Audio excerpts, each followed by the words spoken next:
Hello, Kyle Ferroly here, and I'd like to share with you another chapter in my book. I'd like to go over blind spot number 2 today, and that is the blind spot of our mind. There are basically 3 parts to disaster in our mind. 1, negative thinking. 2, irrational beliefs. And 3, unrealistic expectations. I'm sure there are more, but over the last 20 years that I've been studying the mind, those are the 3 areas that I can put most of people's junk into. And that is that when we're negative, we don't feel we have enough. When we set something totally unrealistic, we don't feel like we have enough. And when we set things that have to go a certain way, it may not happen. And remember, blind spot number 1 was our environment. It's not really the environment's fault. Well, I mean, some of the media and the messaging and all that kind of thing, and the advertisements, the red bow on the Lexus makes us all feel sheepish if we don't buy our kids one at Christmas, right?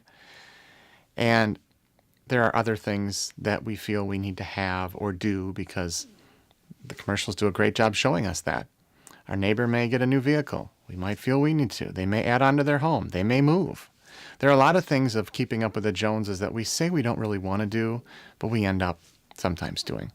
I know there's people in my field that have achieved 5, 6, 7 offices, and there were times where I used to want that.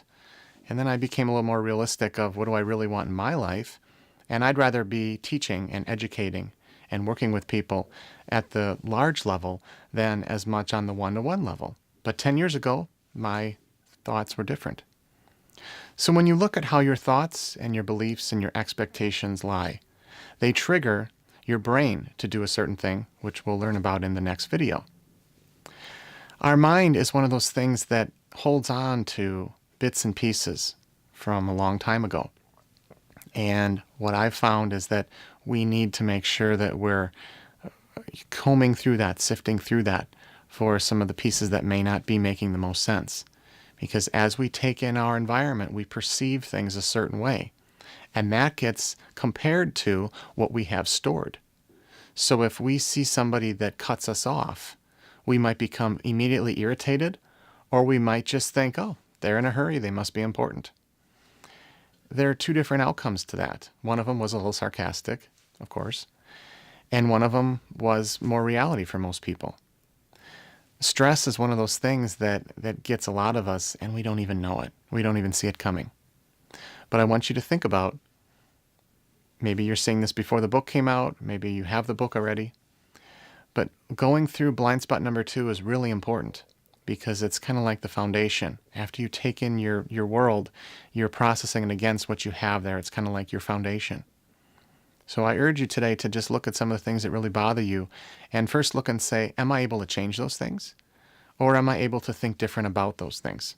We can't necessarily change certain things of our world when they're out of our control, but we can control what's inside of us. A short, shameless plug here. If you haven't seen the video on the illusion of control, please watch it. I feel that it's a very powerful thing. And we've kind of talked about it a little bit already, but it's a little bit more in depth of how we can't control what's outside and what we can control inside. And ironically, none of us want to control what's inside. We want to control what's on the outside and then what it leads to. So let's sign off here. That seems to be about a good video here. We don't want to go too long and give away the whole book. We'd like to make you read it as well. I'm Kyle Ferroly. Thank you for watching this video, and I look forward to hearing your thoughts and comments, or maybe seeing you at the center in the Midwest. Thanks.